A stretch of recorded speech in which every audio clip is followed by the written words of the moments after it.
bear with me on the noise because I got the neighbor mowing and I got Elijah cutting them boards in half. So it's kind of noisy.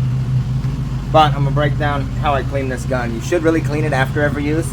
I never do because I'm super lazy. So unscrew this little cuff. Kind of tough to pry this part out sometimes. Okay, so I got the last part out. Take a little carburetor cleaner.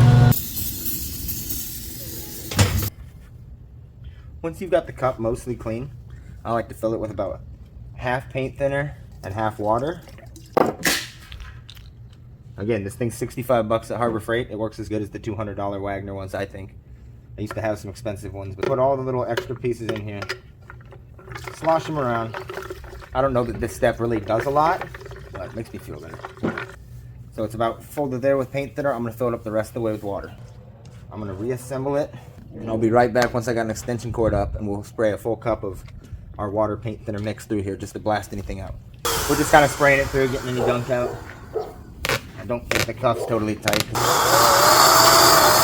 See how it comes out more of a fan spray? The reason I'm pulling the trigger repeatedly is because when you first pull the trigger, it's forcing air through a smaller area, so the velocity's higher and it cleans a little better. And that stain gun's completely clean. You'll probably get a little on the cup. That's why I keep a microfiber with me to wipe that off, because otherwise that'll be dripping on the customer's stonework and concrete while you're trying to stain. It's not a good look. Alright, so I did a test pass and I didn't wear my respirator, which with oil-based stain you really should, so I'm gonna go get my respirator and we'll probably time-lapse the rest of it. So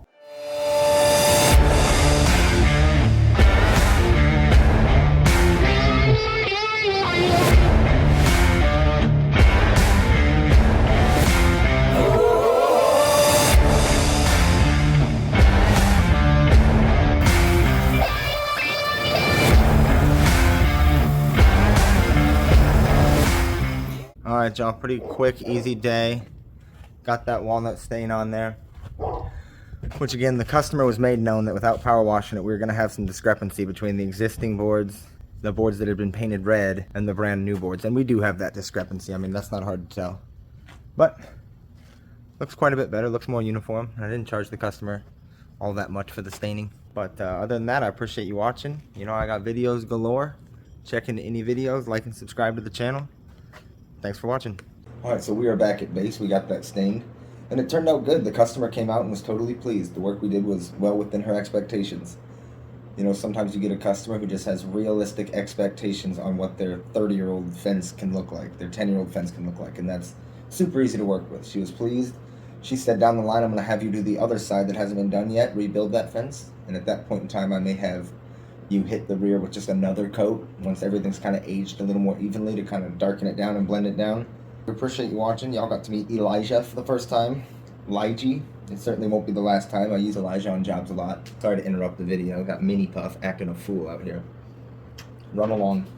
I hope you got some value out of this video. I've got other videos that I've recorded. You know, I'm trying to get this channel off the ground. Still very new. Don't really know what I'm doing, but I'm out here trying. So watch my other videos. Demolish the like button. You know, if you think this content is something you might enjoy in the future, go ahead and even subscribe to the channel. But with that, I'm going to thank you for your time today. Join me on the next one.